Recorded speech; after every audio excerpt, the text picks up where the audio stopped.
to do the right thing. And then the third lesson that we had from last week's message was this. We got to do the next thing. It's a lesson about God's faithfulness. And saints, you need to get to a place, and I'm working on this myself. You would think that after this many years I'd have it down pat and I'd have the strategies. But here's the thing. There are so many strategies I'll say the number of strategies probably equate to the number of people's personalities. And also the dynamics of our relationships.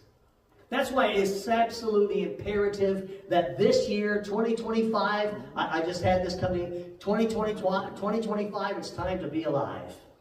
We need to be alive in Christ, right? We need to be dead to ourselves, alive in Christ, and we need to be out there and be able to tell others about the glorious salvation that we have. Here's the thing, if you're not telling people about your salvation, how many of you can tell me about your Bugatti or your Lamborghini? Oh, you can't tell me about that? You could probably tell me about a Lamborghini. You could probably tell me about your Boss Mustang. Or wait, no, you can't tell me about your Boss Mustang, but you can tell me about a Boss Mustang. I'm talking to men, I guess. I don't know what girls would talk about.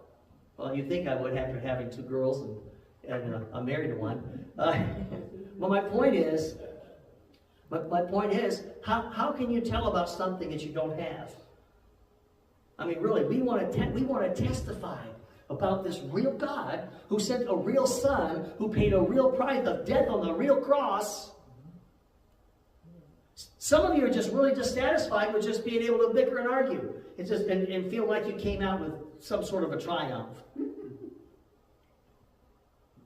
We've already learned that in Sunday schools and in family training hours about devouring one another. Remember this last Thursday in Galatians, as we studied in Galatians, talking about devouring one another, biting one another, fussing with one another. Are you not devouring each other? So that brings us to today's message, because today's message we're going to be preaching from Exodus chapter 5 through 12, so you might want to buckle up.